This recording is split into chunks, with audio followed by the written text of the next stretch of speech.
Olá! Vamos mergulhar na segunda parte da análise do informativo 880 do STJ. Hoje, a gente vai ver de tudo um pouco, desde o uso de tecnologia na justiça até onde vai o poder do Estado de punir alguém. Vamos direto aos destaques que realmente importam. Pensa só nessa situação: receber uma mensagem no WhatsApp e, por causa dela, poder ir para a cadeia. Parece uma coisa super moderna, né?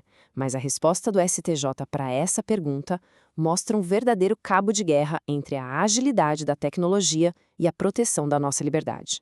Bom, e qual vai ser o nosso caminho hoje? A gente começa com as regras do jogo no processo civil. Depois, vamos para as garantias que todo mundo tem no processo penal. Na sequência, a gente olha para os limites na hora de aplicar uma pena e, para fechar, damos uma espiada no futuro com os novos temas repetitivos que vão guiar decisões em todo o Brasil.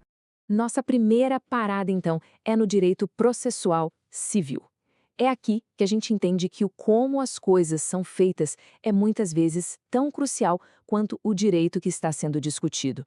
E aqui está o centro da polêmica do WhatsApp. De um lado, a gente tem o Código de Processo Civil, lá no artigo 528, que é bem claro. Para mandar prender alguém por dívida de pensão, a intimação tem que ser pessoal, olho no olho, feita por um oficial de justiça. E do outro lado, a tentativa de usar um simples aplicativo de mensagens para fazer esse serviço. E a decisão do STJ foi um não bem grande e claro. A corte foi categórica. Se não está na lei, não pode. A intimação por WhatsApp para esse fim é ilegal. E o ponto central é esse. Quando a liberdade de uma pessoa está em jogo, não dá para ter atalho, não dá para ter jeitinho. A lei tem que ser seguida ao pé da letra. Agora, vamos para outra dúvida bem prática do processo civil. Pensa numa ação monitória, aquela para cobrar uma dívida com base num documento. O devedor recebe a citação e some. Simplesmente ignora. Não paga, não se defende, nada. Como é que ficam os honorários do advogado que entrou com a ação? O STJ, nesse julgamento do ARESP 2.448.781, basicamente desenhou o mapa.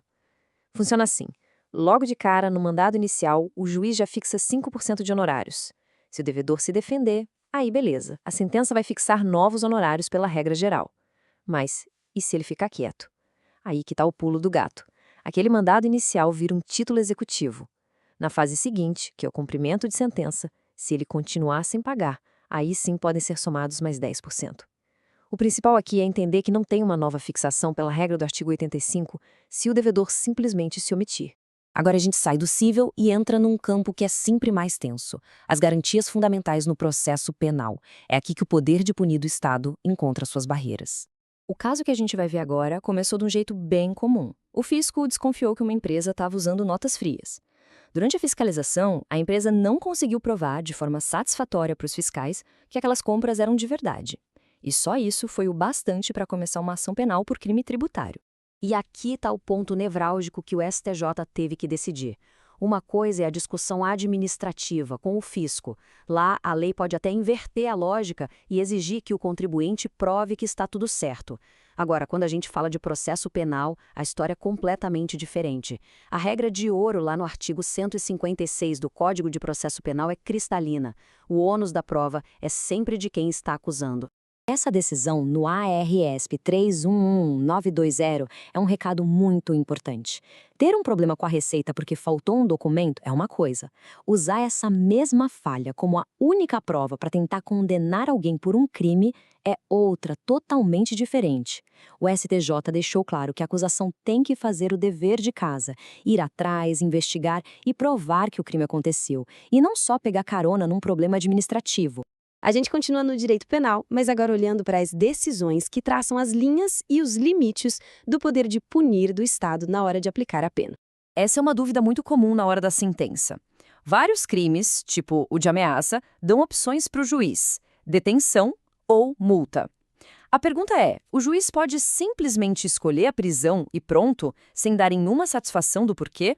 A resposta do STJ no ARG no ARESP 2808-209 foi um sonoro sim, precisa justificar. O poder do juiz não é um cheque em branco. Ele tem que olhar para o caso concreto e explicar por que, naquela situação específica, a prisão é mais adequada e necessária do que a multa. Agora, um caso sobre combate ao crime organizado. A defesa teve uma tese interessante. Como o crime de organização criminosa é formal, ou seja, ele já existe só com a associação das pessoas, não precisaria ter um resultado, como um roubo, por exemplo, então não existiria produto do crime para ser sequestrado. Mas o STJ não comprou essa ideia. No ARGR, no RESP 2.219.963, a Corte disse que o que importa para o sequestro é se há fortes indícios de que os bens vêm de atividade ilícita ligada ao grupo, não importa a classificação técnica do crime. 47. Grava bem esse número. A gente não está falando de um caso isolado. Estamos falando de uma série de 47 crimes de contrabando, todos feitos do mesmo jeitinho num curto espaço de tempo. A jurisprudência costuma usar um prazo de 30 dias entre um crime e outro para dizer que há crime continuado, o que acaba beneficiando o réu na pena. Mas neste caso, o RESP 2.194.002, o STJ mostrou que a regra não é de ferro. Diante de uma quantidade tão grande de crimes e do método sempre igual, a Corte entendeu que dava para esticar esse prazo e reconhecer que todas as 47 ações eram, na verdade, parte de um único plano criminoso. Chegamos na nossa última parte, e ela é sobre o futuro. O STJ separou 3 novos e grandes temas para serem julgados no sistema de recursos repetitivos. Vamos entender o que está em jogo aqui? Antes de entrar nos temas, só para a gente lembrar rapidinho. Quando o STJ julga um tema repetitivo, a decisão não vale só para aquele processo. Ela vira uma regra obrigatória que todos os juízes e tribunais do Brasil têm que seguir em casos iguais. É um jeito poderoso de unificar o direito e trazer segurança. O primeiro tema, o 1412, é tributário e mexe com o bolso de quase todo o comércio. A pergunta é simples, mas a resposta é milionária. Quando uma empresa dá um desconto ou uma bonificação, esse valor abatido tem que entrar na conta do PIS e da COFINS? O resultado disso vai ter um impacto financeiro gigante, tanto para as empresas quanto para o governo. O segundo tema, 1413, resolve uma situação super comum. O governo entra com uma ação para cobrar o imposto. Antes mesmo do oficial de justiça aparecer na sua porta, a pessoa vai lá e paga a dívida. A questão é, mesmo pagando rapidinho antes da citação formal, ainda precisa pagar os honorários do advogado da Fazenda?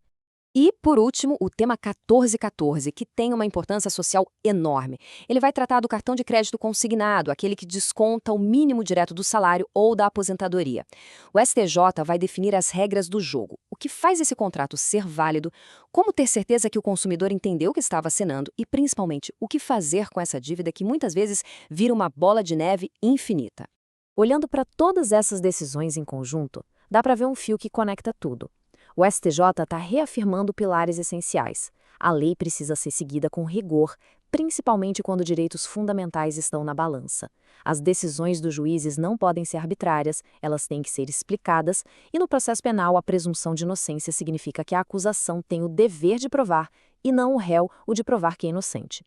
E a gente termina com uma reflexão que apareceu em vários desses julgamentos. É claro que todo mundo quer uma justiça mais rápida, mais eficiente, usando ferramentas modernas. Mas até onde isso pode ir sem atropelar as garantias e as formalidades que existem justamente para proteger cada um de nós contra o poder excessivo? Essa é a grande tensão que o direito tenta equilibrar todos os dias. Fica aí a reflexão. Obrigado pela companhia e até a próxima análise.